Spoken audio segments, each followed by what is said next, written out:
BJP की सरकार जो है, क्योंकि ये नफ़रत की बुनियाद पे बनी हुई सरकार है, पिछड़ों का, किसानों के बच्चों का, दलितों के बच्चों का जो है शोषण होता है, इसमें कहीं भी अतिशयोक्ति नहीं है कि आज गरीब लोगों के साथ जो है अत्याचार होता है। इस वक्त हम राजस्थान यूनिवर्सिटी में हैं और विनोद जाखड़ जी हमारे साथ हैं। जैसा कि आप सभी को पता है कि 30 जनवरी है और आज यहाँ महात्मा गांधी की पुण्यतिथि के उपलक्ष्य में एक संगोष्ठी का आयोजन किया गया है। सर, पहले तो आज इस संगोष्ठी के बारे में बताइए, फिर बाद में हम बात करेंगे बाकी टॉपिक्स। देखिए, आज महात्मा गांधी जी का बलिदान दिवस है। कुछ सांप्रदायिक लोगों ने जो इस देश को कभी भी एकजुट नहीं करना चाहते थे, नफ़रत के नाम पे, धर्म के नाम पर, देश संप्रदाय के नाम पे बांटना चाहते थे, उन लोगों ने महात्मा गांधी की हत्या की थी।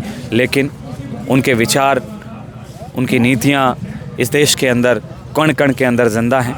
आज राजस्थान विश्वविद्यालय के अंदर जो है महात्मा गांधी जी के बलिदान दिवस पर, शहादत दिवस पे आज NSY द्वारा संगोष्ठी का आयोजन किया गया है। इस संगोष्ठी के अंदर हम महात्मा गांधी जी के विचारों को जानने का प्रयास कर रहे हैं और कैसे इस देश को सत्य अहिंसा के राह पर लिया जाए और आज की नौजवान पीढ़ी, युवा पीढ़ी कैसे सत्य अहिंसा के मार्ग पर चले, इसको लेकर हम प्रयास कर रहे हैं। विनोद जी, अभी हमने यहाँ पे मनरेगा बचाओ के बैनर्स भी देखे, उसके बारे में क्या कहेंगे जो अभी बड़ा विवाद में रहा है? देखिए, मैं यही कहूँगा कि इस देश के अंदर जितनी भी चीज़ें महात्मा गांधी के नाम से हैं, बीजेपी की सरकार जो है, क्योंकि ये नफ़रत की बुनियाद पे बनी हुई सरकार है और सांप्रदायिक रंग देके ये बनी हुई सरकार है, ये महात्मा गांधी जी के उस विचार से डरते हैं जो जोड़ने का काम करते हैं, जो हाथ से हाथ, भाई को भाई से जोड़ने का प्रयास करते हैं।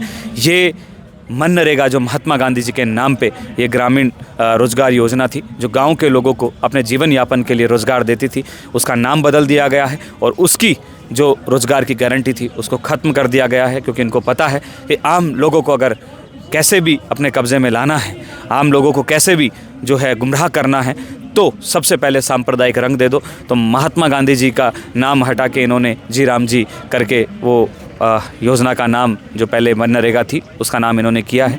तो हम सब यहाँ बैठ के उसका विरोध कर रहे हैं। भगवान राम हमारे पूर्वजों के नाम में है, हमारे पिता के, हमारे दादा के नाम में है और हमारे इस देश के अंदर अंदर भगवान राम का पुरुषार्थ बसा हुआ है। लेकिन आज ये जो नफ़रती लोग हैं महात्मा गांधी जी का नाम लेने से डरते हैं, क्योंकि इनको पता है महात्मा गांधी जी एक ऐसी शख्सियत हैं जिनका विचार ये कहीं तोड़ नहीं पाएंगे। आज पूरे विश्व के अंदर 102 देशों के अंदर महात्मा गांधी जी की प्रतिमाएं लगी हुई हैं।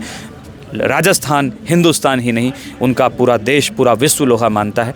तो मनरेगा को लेकर हम यही कहेंगे कि कांग्रेस पार्टी, NSY और इस देश का वो नागरिक जो महात्मा गांधी जी के विचार में भरोसा करता है, वो मनरेगा को बचाने के लिए, गांव के ढाणी के लोगों के रोज़गार को बचाने के लिए पूरी ताकत से लड़ेगा। अभी जो UGC को लेकर जो नई गाइडलाइंस जारी, क्योंकि आप एक युवा नेता हैं और ज़्यादा अच्छे से समझ पाएंगे, क्योंकि कॉलेजेस में उसको लागू करने की बात की गई थी, हालांकि कल स्टे की और रोक की भी बात की गई है।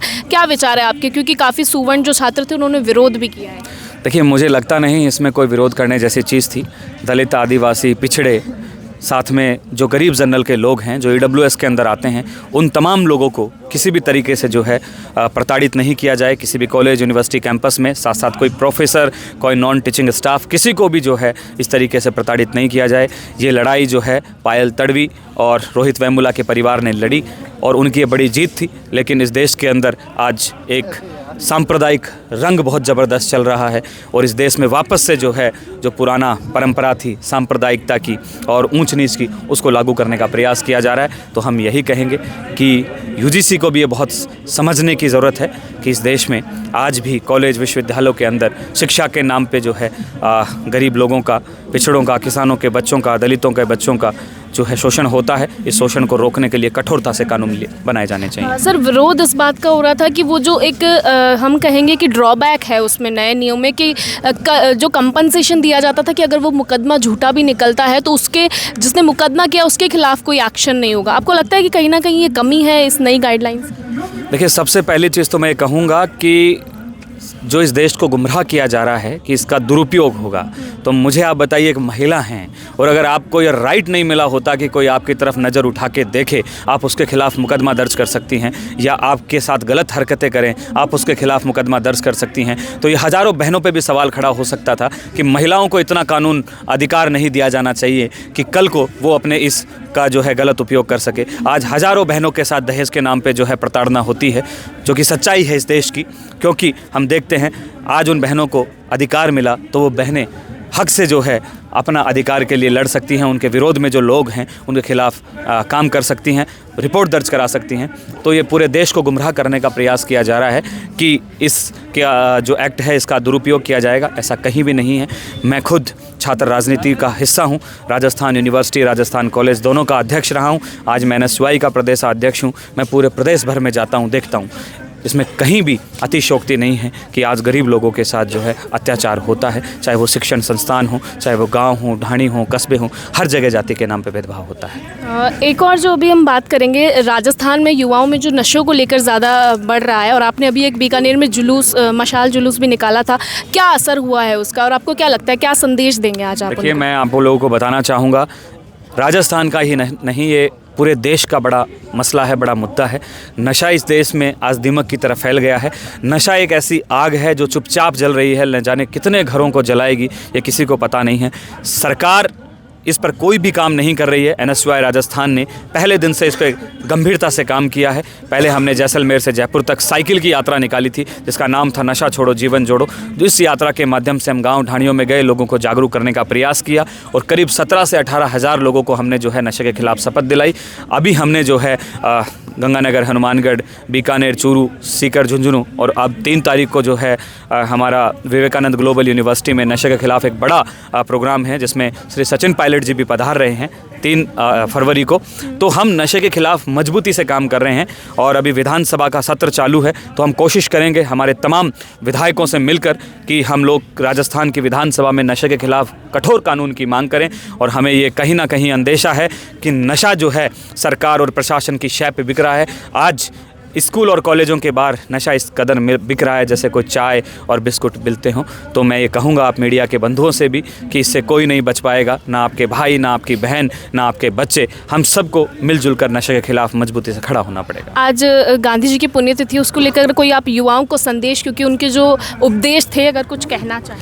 मैं यही कहूँगा, इस देश के अंदर न जाने कितने लोगों ने शहादत दी है। इस देश को बनाने के लिए, इस देश को आज़ाद कराने के लिए अनगिनत लोगों ने जो है प्राणों की आहुति दी है। मैं यही कहूँगा, ये आज़ादी हमें किसी भीख में नहीं मिली। और सोशल मीडिया पे जो आज इस आज़ादी को भीख बताया जाता है, कोई बीजेपी के प्रवक्ता कहते हैं कि ये 99 साल की लीज पे मिली है, तो मैं उन लोगों से कहूँगा इस आज़ादी में न जाने कितने लोगों का खून है। इस आज़ादी को इस तरीके से जियो कि हम समाज के और राष्ट्र के नव निर्माण में कुछ अच्छी भूमिकाएं निभा सकें। और इस देश में जो आज नौजवानों को नशे की लत में फंसाया जा रहा है, उस नशे की लत से दूर करें। क्योंकि साथियों, ये सरकार की और प्रशासन की सोची समझी साजिश है कि इस देश का गरीब किसानों का बेटा जो है कल को पढ़ लिख गया तो सवाल पूछेगा और वो रोज़गार की मांग करेगा। तो ये सरकारें और ये प्रशासन बहुत आसानी से जो है ऐसे घरों के अंदर नशा फैला रहे हैं ताकि कल कोई बच्चा सरकार से सवाल ना कर पाए और ना कोई रोज़गार की मांग कर पाए। तो मैं यही कहूँगा, एकजुट होकर हम इन तानाशाहीन सांप्रदायिक लोगों को जो है जवाब देना पड़ेगा। इस देश में लोकतंत्र को बचाना पड़ेगा, इस देश के लोकतंत्र को हमें नींव को जिंदा रखना पड़ेगा। मैं यही संदेश नौजवान पीढ़ी को देना चाहता हूँ। Thank you so much. धन्यवाद।